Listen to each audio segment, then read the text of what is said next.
எடுக்க 3 நாள் ஆகும், பிக்க 5 நாள் ஆகும். உள்ளே போச்சுன்னு வச்சுக்கோங்க, கப்புல ஒட்டிக்கிறோம்.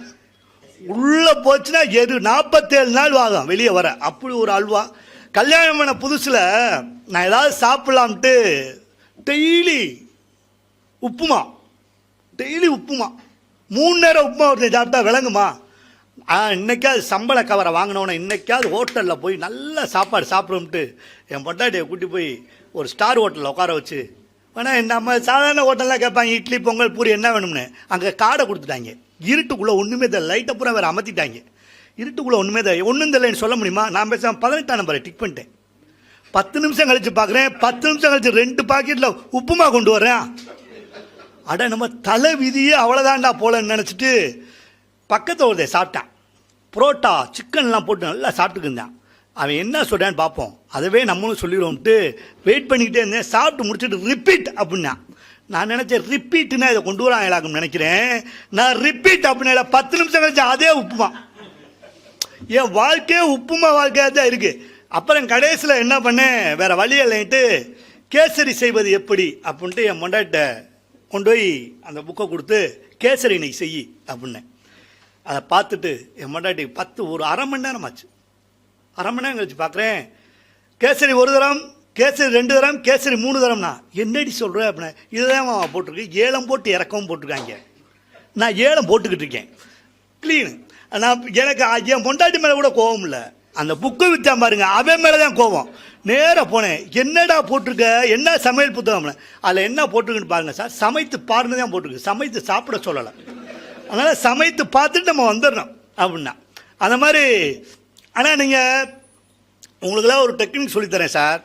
வாழ்க்கையில் என் ஒய்ஃபெல்லாம் கோவப்பட்டால் ரொம்ப கொடூரமாக கோபமாக இருக்கும். நீங்கள் நார்மலாகவே நம்ம பார்க்க முடியாது. கோவமெல்லாம் பட்டான்னு வைங்க, பாத்திரத்தை கொண்டு எரிவா, கரண்டி வீசுவா, விளக்கமாறு பறக்கும்.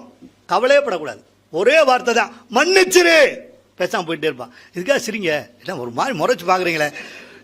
நானா சார் இந்த லயன்ஸ் கிளப்பு கல்யாண வீட்டிலலாம் பேச கொஞ்சம் சிரமம் தான். ஆமாம் இப்போ ஏன் அனுபவத்தானே சொல்ல முடியும், வேறு யாரும் அனுபவத்தை சொன்னால் அடிக்க வந்துடுவீங்களே. ஒரு கல்யாண வீட்டிலலாம் பேச கூப்பிட்டாங்க சார் போன வாரம். நான் விளையாட்டு சொல்ல என் ஃபேஸ்புக்கை பார்த்தா நான் கல்யாண வீட்டில் பேச முடியாது தெரியும். கல்யாண வீட்டில் பேச போகிறேன், என்னை பொக்கே கொடுத்து ஓரமாக ஆக்கிட்டாங்க. நானும் மைக் வச்சு பேசிகிட்டு தான் இருக்கேன். ஒரு பாட்டி வேகமாக வந்து சொல்லிச்சு, தம்பி அந்த கிச்சனில் யாருமே இல்லை, அங்கே போய் நின்று பேசுங்கன்னு. நான் அங்கே நின்று பேசுறதுக்காக நான் வந்திருக்கேன். அதே மாதிரி இந்த லைட்ஸ் கிளப் தயவுசெய்து சார் நல்லாவே சிரிக்கலாம், கெக்கனே சிரிக்கலாம். சில பேர் அந்த ஒரு கிரிப்பாகவே இருப்பாங்க, எப்படி சிரிச்சிடக்கூடாது. எவ்வளோ பந்தயம் கட்டுங்க, பல்லு வெளியே தெரிஞ்சுன்னா அவ்வளோதான்.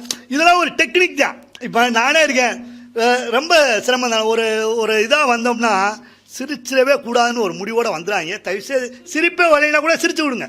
பாவம் யார் பேத்த பிள்ளையோ இப்படி மேலே நின்று பேசுது, அது பேசாமல் 1 மணி நேரம் உளறுகிறீங்க, என்னத்தை சிரிச்சு விடுங்க. 4 கையை கூட தட்டலாம். அப்பப்போ நீங்கள் கையை தட்டிங்கன்னா இதே திருப்பி சீராகும்.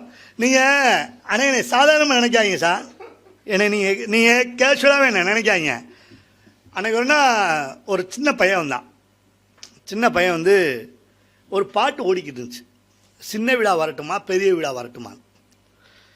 நான் அந்த பையன் வந்து என்கிட்ட கேட்டேன், நீங்கள் டிவியெல்லாம் பேசுகிறீங்க, மைக்கிலலாம் பேசுகிறீங்க, அந்த சின்ன வீடுனா என்ன அப்படின்னேன். எதுக்குடா அப்படின்னேன். சும்மா தெரிஞ்சு வச்சுக்கலாம் தான். தெரிஞ்சு வச்சுக்கிற பேர் சின்ன வீடு இல்லைடா, தெரியாமல் வச்சுக்கிட்டாதான் சின்ன வீடு. இல்லை நம்ம அவனுக்கு அதான விளக்கம் சொல்ல முடியும்.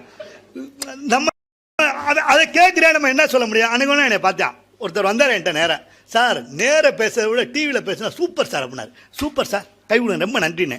ஏன் சார் அப்படின்னேன். இல்லை சார் டிவியில் வேணாம்னா ஆஃப் பண்ணிவிட்டு வெளியே போயிடலாம், நேராக பேசும்போது ஆஃப் பண்ண முடியாது அப்படின்னாரு. நான் போன வாரம் சார் மீனாட்சி அம்மன் கோயிலில் மேற்கு கோபுரத்துக்கிட்ட பேசினேன். 5 லட்சம் பேர் இருப்பாங்க. அப்படி ஒரு பேச்சு. அவர் 5 லட்சம் பேர் மதுரையிலே இல்லைடா.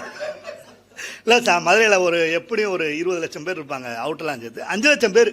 பாரதியாரை பற்றி பேசுகிறேன், பாரதிதாசனை பற்றி பேசுகிறேன், இங்கே பேச மாட்டேன் பயப்படாங்க. திருவள்ளுவரை பற்றி பேசுகிறேன். ஒருத்தன் வேகமாக வந்தான், கை கொடுத்தான்.